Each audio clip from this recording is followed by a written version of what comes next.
चलिए बच्चों, फिर से आपका स्वागत है आपके प्यारे से चैनल अपेक्स ट्यूटोरियल चास में।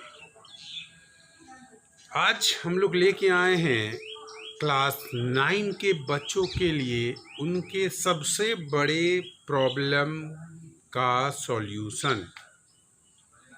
अब आप सोच रहे होंगे कि क्लास 9 के बच्चों के लिए सबसे बड़ा प्रॉब्लम क्या है। तो मैं बताना चाहता हूँ कि मैक्सिमम बच्चों से हमें कमेंट मिलती है कि सर क्लास 9 में सबसे बड़ा जो सिर दर्द होता है वह होता है न्यूमेरिकल्स। सर न्यूमेरिकल्स बनाने में बहुत परेशानी आती है। सर न्यूमेरिकल्स बनता ही नहीं है। सर न्यूमेरिकल्स का आंसर ही नहीं आता है। ये परेशानी क्लास 9 के बच्चों को होती है। यह इसलिए होती है क्योंकि अभी बच्चे जस्ट क्लास 8 से 9 में ट्रांसफॉर्म किए हैं, जस्ट वो क्लास में आए हैं। क्लास 8 तक उनके पास न्यूमेरिकल्स नाम का कोई चीज़ नहीं होता था। अगर किसी चैप्टर में होता अभी तक तो बहुत छोटा सा न्यूमेरिकल्स होता था, लेकिन क्लास 9 में बहुत सारे चैप्टर ऐसे हैं जिनमें मैक्सिमम न्यूमेरिकल्स ही भरा हुआ है। और कहा जाता है कि नर्सरी से लेकर 10 तक और कोई अगर क्लास टफ होता है तो वो 9 होता है। फिर अगले साल आप जब क्लास 10 में जाइएगा फिर आपको आसान हो जाएगा। ये जो 9 और 11 ये दो क्लास, 9 और 11, 10 बोर्ड से पहले 9 और 12th बोर्ड से पहले 11, ये जो दो क्लास होता है यह बच्चों को मैक्सिमम परेशानी में डाल देता है। तो आज हम लोग लेके आए हैं क्लास 9 के बच्चों का सॉल्यूशन। मैं आपको कुछ टिप्स और कुछ ट्रिक्स बताऊंगा जिससे आप जान जाएंगे कि हम लोग आसानी से न्यूमेरिकल्स को कैसे सॉल्व करें। और इस वीडियो के अंत में मैं 2-3 ट्रिकी क्वेश्चंस आपके सामने दूंगा। अगर वो 3 ट्रिकी क्वेश्चंस आप बना लेते हैं तो आप मैक्सिमम न्यूमेरिकल्स को आसानी से सॉल्व कर सकते हैं। तो सबसे पहली बात हमें पता होना चाहिए कि न्यूमेरिकल्स किस तरह का आता है, किस टॉपिक से आता है। तो चलिए स्टार्ट करते हैं। आज के टॉपिक का हम लोग हेडिंग डाल देते हैं न्यूमेरिकल्स मानिया।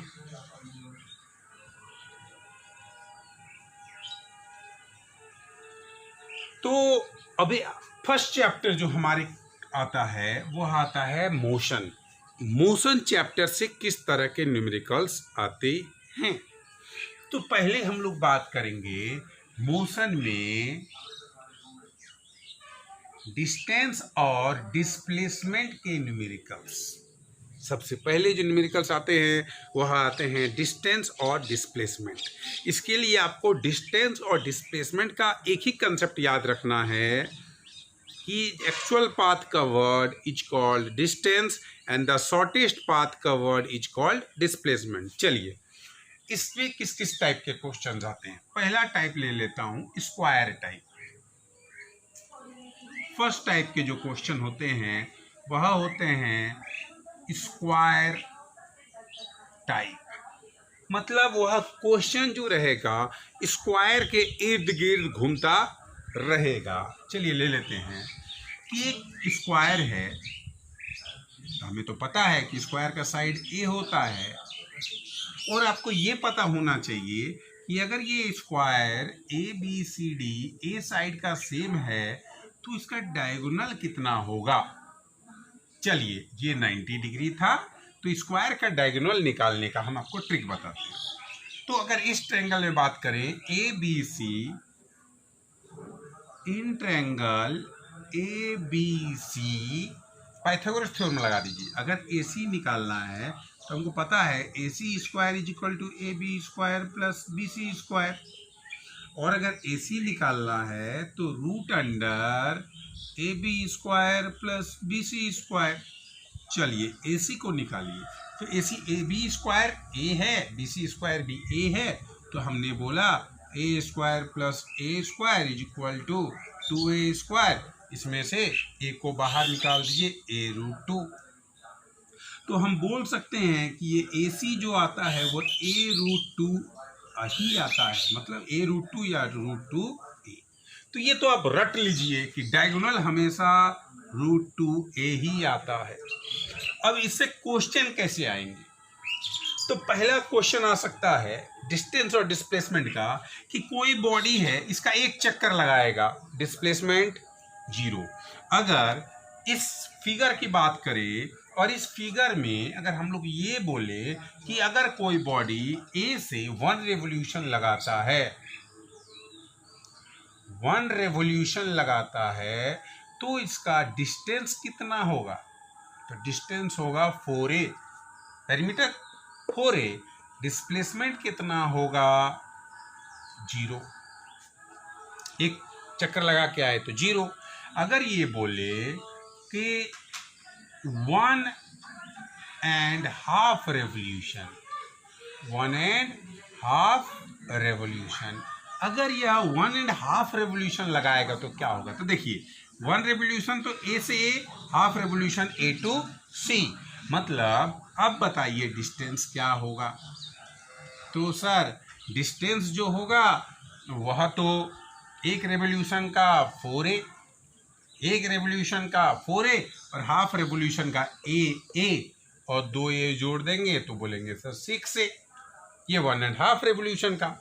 अगर बोले 1.5 रेवोल्यूशन का डिस्प्लेसमेंट बोलिए, तो एक चक्कर लगा 1 रेवोल्यूशन का तो डिस्प्लेसमेंट 0, हाफ रेवोल्यूशन का मतलब AC, तो 1 रेवोल्यूशन का तो डिस्प्लेसमेंट 0, हाफ रेवोल्यूशन का डिस्प्लेसमेंट AC। ये जो AC आता है ये हमेशा हाफ रेवोल्यूशन होता है। चलिए, और AC का फॉर्मूला हमने आपको बताया है कि जो AC होता है वो √2a होता है। ये क्वेश्चन बन गया। मतलब अगर एक रेवोल्यूशन होगा तो डिस्प्लेसमेंट 0, 2 रेवोल्यूशन होगा डिस्प्लेसमेंट 0, 50 रेवोल्यूशन होगा डिस्प्लेसमेंट 0। अगर एक रोटेशन, एक रेवोल्यूशन होगा तो डिस्टेंस 4a, 1.5 रेवोल्यूशन होगा तो डिस्टेंस 6a, 2 होगा तो 2 पेरीमीटर 8a, 3 होगा तो 3 पेरीमीटर 4a। मतलब अगर डिस्टेंस निकालना है 1 रेवोल्यूशन का तो हम बोल सकते हैं 1 रेवोल्यूशन का मतलब होता है 1 पेरीमीटर, 2 रेवोल्यूशन का 2 पेरीमीटर, 3 रेवोल्यूशन का 3 पेरीमीटर। तो ये कंसेप्ट अगर आपको बना तो आपको स्क्वायर के न्यूमेरिकल्स में कभी भी परेशानी नहीं आएगी। सेकेंड कैटेगरी की जो न्यूमेरिकल्स होता है, सेकेंड कैटेगरी का न्यूमेरिकल्स जो होता है वह होता है सर्कल टाइप। सेकेंड टाइप का न्यूमेरिकल्स जो होता है वह होता है सर्कल टाइप। सर्कल टाइप में किस टाइप का न्यूमेरिकल्स आता है? ध्यान से देखिए। सर्कल टाइप में होता क्या है कि एक सर्कल ले लिया गया और वही चीज बोला कि अगर इस सर्कल में 1 रेवोल्यूशन अगर लगे, इस सर्कल में अगर 1 रेवोल्यूशन लगे तो सर इसका डिस्टेंस बता दीजिए। तो अगर यहाँ पे 1 रेवोल्यूशन का मतलब 1 पेरीमीटर था तो यहाँ का भी 1 रेवोल्यूशन का मतलब 1 पेरीमीटर ही होगा। और सर्कल का पेरीमीटर क्या होता है? अगर ये रेडियस दे दे r, तो सर्कल का अगर 1 रेवोल्यूशन यहाँ से घूम के फिर वहाँ आए तो 1 पेरीमीटर क्या होता है? तो 2πr होता है। अगर यहाँ बोले सर्कल में ये डिस्प्लेसमेंट कितना होगा 1 रेवोल्यूशन में, डिस्प्लेसमेंट कितना होगा? 0। अगर यहाँ 1 रेवोल्यूशन में डिस्प्लेसमेंट 0 होता था तो यहाँ भी तो जिस पॉइंट से स्टार्ट करेगा घूम फिर के तो वही पॉइंट आना है, तो डिस्प्लेसमेंट 0। और आगे बढ़ाइए सर। अगर सर्कल के केस में बोले 1.5 रेवोल्यूशन, अगर 1.5 रेवोल्यूशन बोले तो 1.5 रेवोल्यूशन में डिस्टेंस क्या होगा? पहले डिस्टेंस की बात करें। डिस्टेंस क्या होगा? तो डिस्टेंस होगा 1.5 रेवोल्यूशन मतलब 1 पेरीमीटर प्लस हाफ पेरीमीटर। अरे 1 रेवोल्यूशन का मतलब 1 पेरीमीटर मतलब सरकमफेरेंस। इस केस में हम बोल सकते हैं सरकमफेरेंस, मतलब यहाँ 1c लिख लीजिए, 1 circumference plus half circumference. Circle में एक सरकमफ्रेंस, और सरकमफ्रेंस होता कितना है, 2 पाई आर होता है। सरकमफ्रेंस कितना होता है सर्कल का, 2 पाई आर होता है। चलिए यहाँ पे अगर डिस्टेंस की बात करें तो 1 सरकमफ्रेंस हो गया 2 पाई आर, और यहाँ हो गया हाफ सरकमफ्रेंस। हाफ सरकमफ्रेंस मतलब half circumference 2 pi R, cut गया, टोटल आ गया 3 पाई आर। तो सर 1.5 रिवोल्यूशन होगा तो डिस्टेंस कितना होगा, 3 पाई आर। लेकिन अगर 1.5 रिवोल्यूशन हुआ तो डिस्प्लेसमेंट कितना हुआ, ये ध्यान दीजिए बच्चों। अगर बॉडी ए से चलना स्टार्ट करता है और फिर उसी जगह पे आता है तो एक रेवोल्यूशन के बाद डिस्प्लेसमेंट तो 0 हो गया, लेकिन ए से लेकर बी ये आया 1.5 रेवोल्यूशन। तो 1.5 रेवोल्यूशन जब होगा तो डिस्प्लेसमेंट होगा ए बी, और ये आर तो ये आर 2R। मतलब ये याद रखना है कि अगर 1.5 रेवोल्यूशन हो, 2.5 रेवोल्यूशन हो, 3.5 रेवोल्यूशन हो, मतलब अगर जहां पे भी ये हाफ का कंसेप्ट लग जाए वहां पे जो उसका डिस्प्लेसमेंट होगा वह हमेशा डायमीटर के बराबर ही आएगा।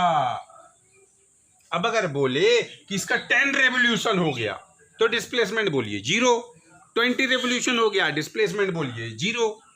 लेकिन अगर 20.5 रेवोल्यूशन हुआ तो डिस्प्लेसमेंट डायमीटर, 30.5 रेवोल्यूशन हुआ तो डिस्प्लेसमेंट डायरेक्शन। मतलब कंसेप्ट मैं यह समझाना चाहता हूं कि अगर हाफ रेवोल्यूशन आया तो हमेशा डायमीटर, हाफ का कंसेप्ट आएगा तो वह हमेशा डायमीटर के बराबर ही आएगा। समझ में आया? ये एक टाइप हो गया स्क्वायर टाइप, ये हो गया सर्कल टाइप। अब एक होता है डिस्टेंस टाइप, चलिए मिटा लेते हैं। मिल के गीत याद रखना, कभी अलविदा ना कहना, कोरोना को अलविदा कह देना। चलिए, तो अगर ये तो टाइप हो गया, अब इसके बाद क्या टाइप आएगा सर? तो ये आता है distance type, direction type. Third type का जो न्यूमेरिकल्स आता है वह आता है डायरेक्शन टाइप। थर्ड टाइप का जो न्यूमेरिकल्स आता है वह आता है डायरेक्शन टाइप।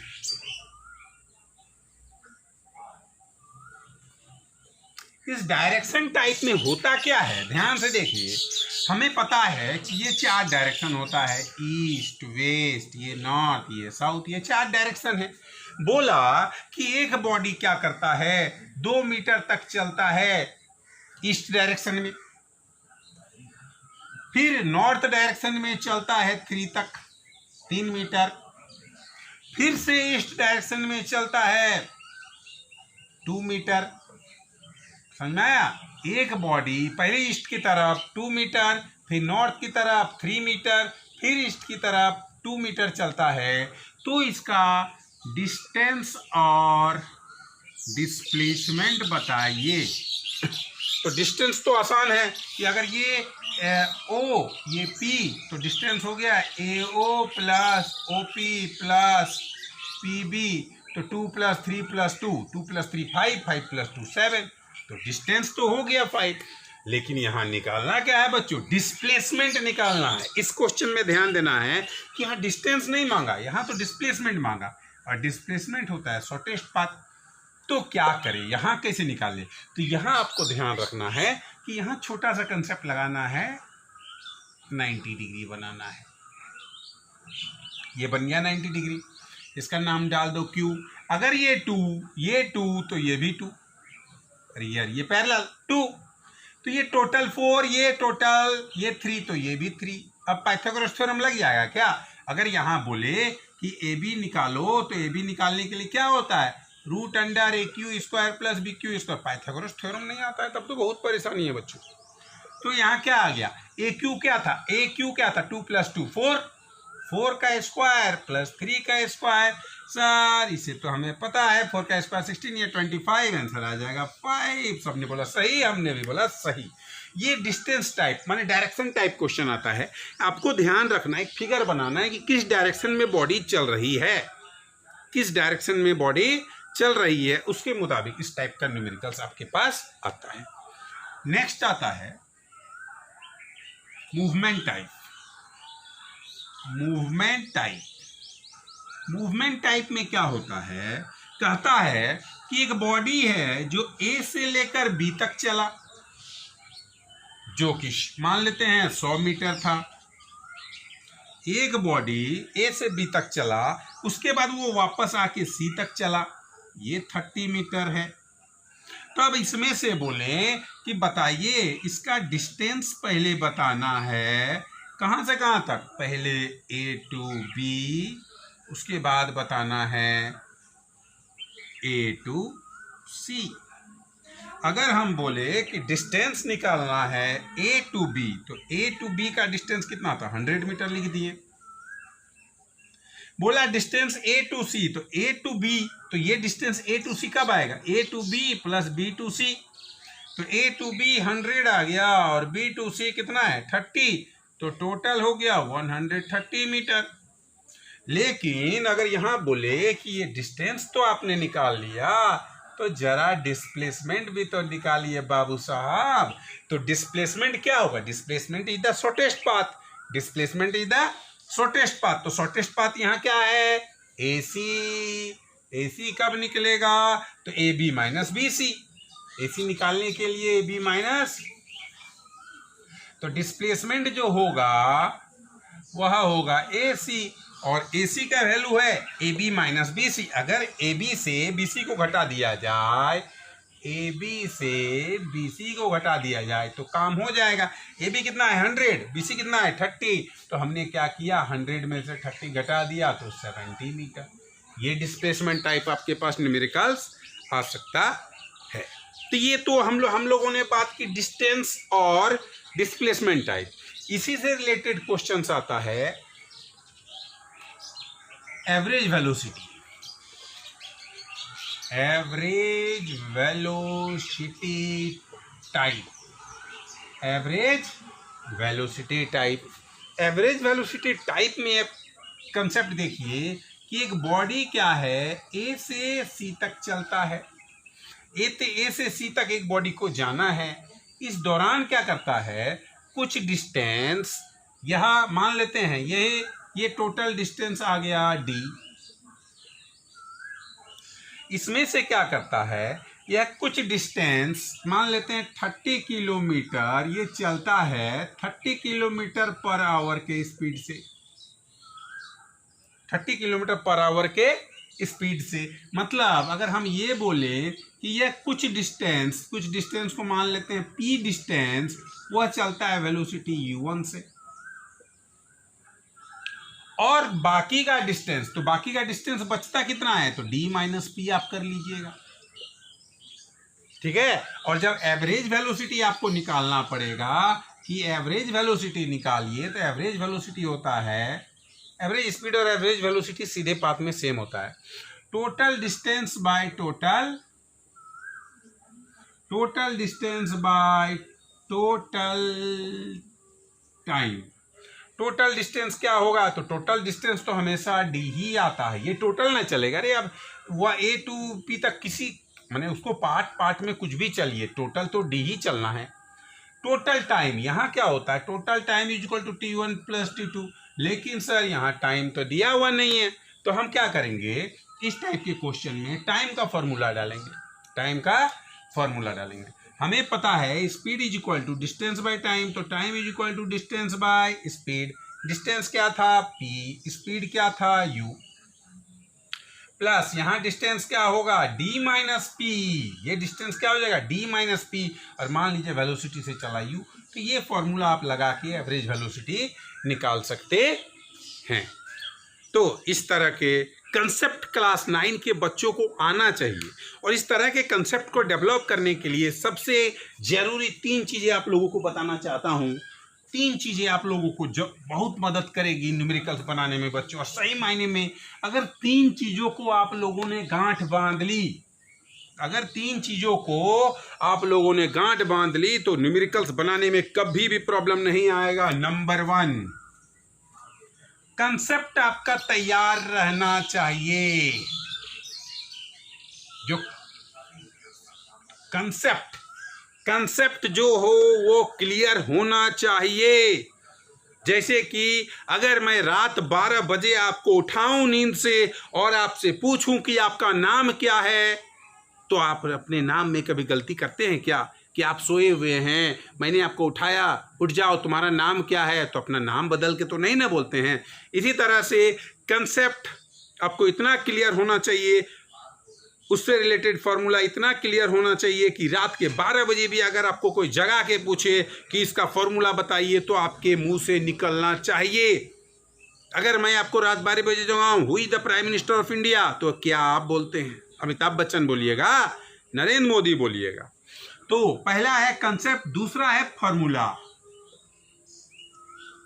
फार्मूला तो आपको पता होना चाहिए कि फार्मूला में हम लोग कैसे पुट करते हैं। डाटा जो हमारे क्वेश्चन में दिया हुआ है, उस डाटा को हम लोग फार्मूला में कैसे पुट करें। और तीसरा होता है